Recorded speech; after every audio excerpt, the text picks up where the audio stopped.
As Krusty the Clown would say, hey hey, welcome back to Community Starcraft 2. I'm your host Sidewinder, and as we see here is Game 2 of Minigun, who's the blue Protoss, fighting EG'Idra on Metalopolis, which has been removed from the ladder map pool as of about a month or so ago. I don't know. Time really flies. I can't keep track of all that stuff. But I hope you guys watched that first game, especially you. Well, I guess I won't give away the ending of the game. So if you haven't watched Game 1, go ahead and watch that. It's pretty fun. But again, I don't know what the purpose behind this series is. I don't think this is from like a tournament or anything. It may have been like a small site tournament, but the replay site where I downloaded this from just said it was from battle.net, and this is obviously a custom game considering they're playing on maps that are not in the ladder pool, and there are these neutral supply depots, so I don't know. I guess this is just a series for our entertainment, and we will make the most of it. I'm going to go ahead and jump into the production tab and see what's going on here. We're going to see exactly how EG'Idra is going to respond to that last game, as he did get the old I'm going to leave without saying anything and give you the cold shoulder ending after that. Minigun is scouting around here. He's obviously not going to see any pool up from EG'Idra right now, so no need to worry about cheese. Minigun is opting to go for the more standard starting, rather opener for Protoss versus Zerg, which is to drop a gateway here at your front door, and then a cybernetics core as soon as you can get it, leaving one little space for a zealot to stand and block the wall from any Zerglings running in there. I've never really noticed that these overlords have like these huge spikes all over them. I don't even know what that's for. They're so useless outside of that. You can even see like little, I don't know if I'm going crazy, but I can see like a little antenna bobbing up and down there. But anyway, back to the game. You can see Minigun taking his gas, normal timing. EG'Idra going spawning pool first. He's going to try and bring his two drones down here to block this probe from putting down a pylon, but no, the pylon goes down instead. This is standard EG'Idra stuff to pull two drones to deal with this, but Minigun is really accustomed to playing against that. He feels that it's worth it to drop that pylon and lay that hatchery for as long as possible. And he is the PvZ expert nowadays, so that does not surprise me very much. One thing you can do that you don't see very often is actually drop a cybernetics core here too, so it takes them forever to clear that out, but you don't see that very often. Cybernetics core, because it warps in fast and has a ton of health, so it takes them forever to kill it. You can cancel it if you want to, but yeah, some of the more rare tactics that you don't really see very often. There are now Zerglings out and this drone to punch this pylon to death. Try to get that out of there. Minigun is still prepping for his next stage of tech. As you can see, his cybernetics core is wrapping up. He has an okay amount of gas, but if you want to drop a Stargate, you have to wait just a little bit. He is taking his second gas, and EG'Idra does not see that, which can help out in scouting a Protoss player to see what they're going to be doing next. So EG'Idra is going to be rallying a second Overlord in here just to make sure that Minigun's not hiding any tech or any extra gateways back here. So EG'Idra being very active with his Overlords. Now that that geyser is done, Minigun's going to start mining off of it. EG'Idra's hatchery is now started. I wanted to call that a lair, but it's obviously not a lair.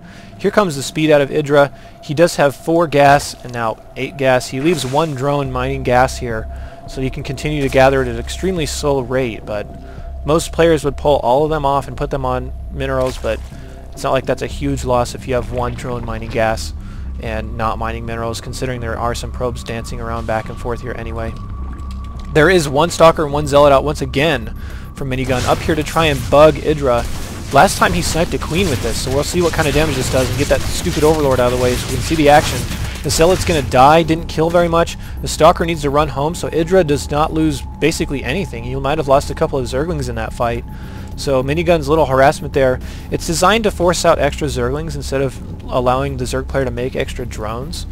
But ideally you want to also kill stuff while you're in there. But we can see Minigun going for the very standard 3-gate expansion, which is a little outdated nowadays in Protoss vs Zerg. Nice force field there to block this Stalker in there. You can see, yeah, let me out, but no, you want to be stuck in there if you're fighting Zerglings. This probe is just wetting his pants in the corner. Try not to die. These Zerglings also don't want to overcommit. So EG'Idra is just kind of trying to stop this Nexus from going down for as long as possible. Minigun drops it and a forge, so he can put up a cannon or 2 here at his front door just in case EG'Idra decides to all-in him or something.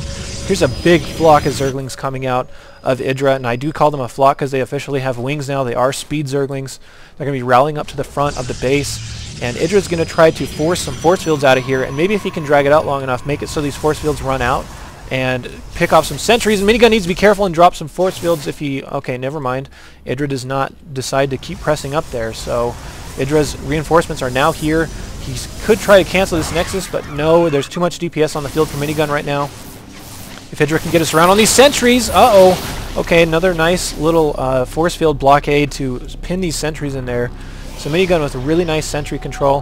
Hallucination is now on the way, and yeah, warp gate is obviously done, as we can see the warp gate's already set up there.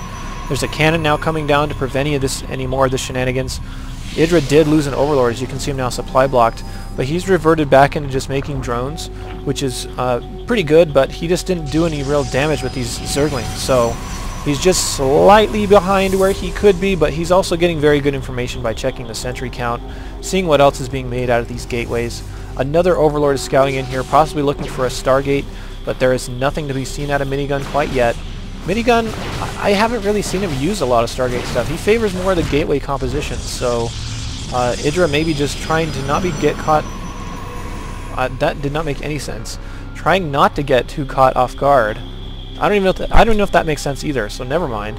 You know what I mean. Here comes the hallucinated Phoenix to see what's going on. EG'Idra knows that it's a hallucination, considering he did not see a Stargate and he's not taking any damage on his Overlords. EG'Idra's taking his third, as we can see over here on the left side. Robotics facility is now coming up for Minigun. So he may just go for another one of these 6-gate plays with a Warp Prism like we saw last game, and I know I just spoiled it, but you know what, if you're watching Game 2 and you haven't watched Game 1, what are you doing? You're clearly watching it out of order, and wow, that's a lot of force fields to burn just to kill like 4 or 5 Zerglings, so Minigun just getting a little bit overzealous trying to kill those Zerglings, but I guess he feels that he has energy to burn. Over comes a probe, and it looks like he wants to start walling off his third. If he's going to be taking a third this early, it's kind of risky, but if you can control your sentries okay, it's actually not bad at all. He did see EG'Idra taking his third with that hallucinated Phoenix, so that may be prompting him just to go ahead and take that. Pneumatized Carapace coming up once again for EG'Idra, which is Overlord speed, along with the Roach speed. So this is basically the exact same build as last game, except for EG'Idra decided to sack a few drones and make those Zerglings instead.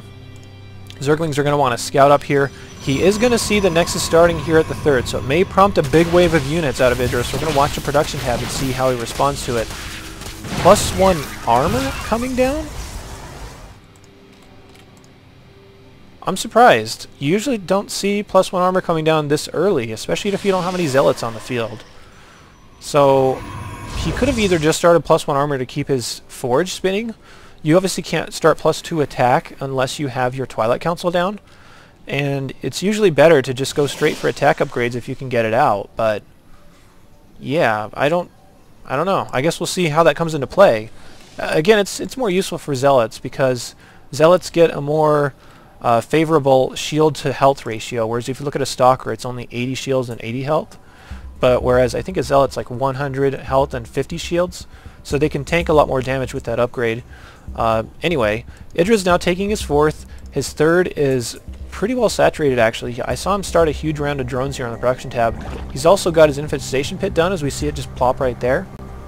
Continuing on the production tab, we see Immortals coming out for Minigun, and we also, again, that +1 armor upgrade is now finishing up.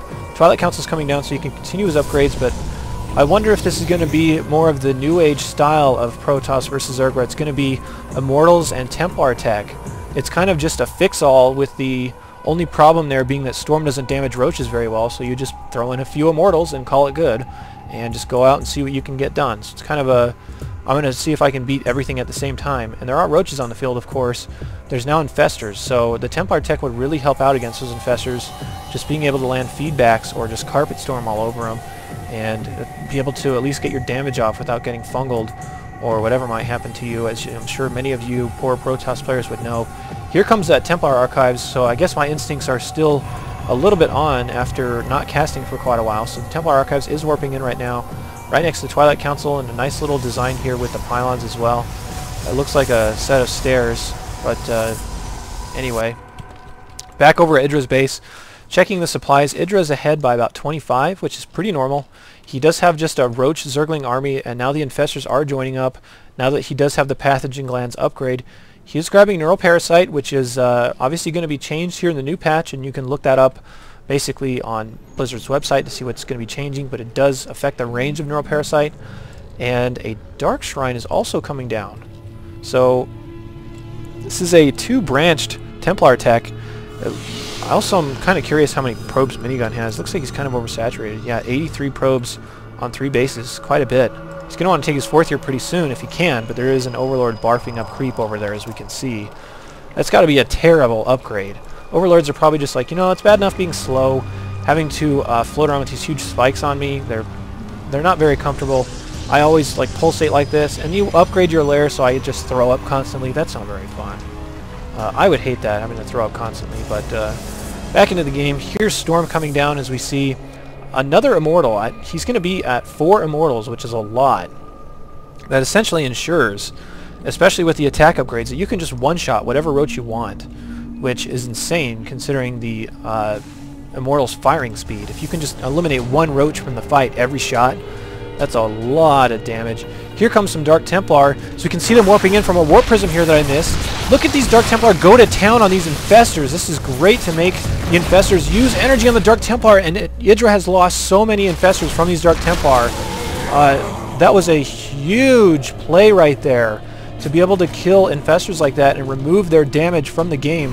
Minigun is now pressing up just a little bit, but he doesn't want to get too aggressive now that he knows there are still Infestors on the field. And everything can really go badly if you get your armies bungled, and you can see a Storm coming down here, which weakens a lot of these Zerglings, but not too much got done there. So I guess we should pay a little more attention to the battles that are going on instead of Overlords throwing up. But Minigun's now positioning to take his gold. EG'Idra might want to flank with these Zerglings. I don't know where he wants to go with that, but EG'Idra's also going to take his gold. So this is ramping up into a super macro game. EG'Idra's Greater Spire is also on the way. Here comes this Warp Prism, and I want to kind of keep my eye on where that rally is. You can see it coming down here, the minerals. This Overlord is going to spot it, as we can see it fly into vision. The Zerglings also did spot it.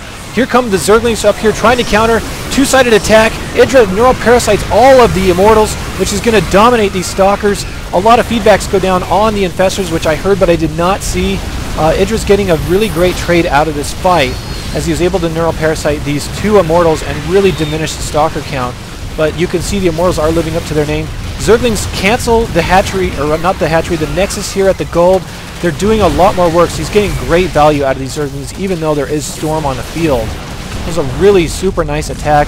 EG'Idra is slightly behind in supply, but he has a ton of money banked, so he should be able to just remax really quickly. He's waiting for his Greater Spire to finish so he can put out the Corruptors and make those into Broodlords and get that dreaded Infestor Broodlord combination. More Immortals are being made. I'm not sure if Minigun knows about that Greater Spire, and if he did, I think he would cut Immortal production immediately. You can see another Dark Templar is coming in here trying to kill more Infestors. There is a Warp Prism here, and it gets fungled rather, and he actually is able to kill that with some Infested Terrans. He did drop out one of the Dark Templar, but the Overseer did spot it, so it didn't do a whole lot of good.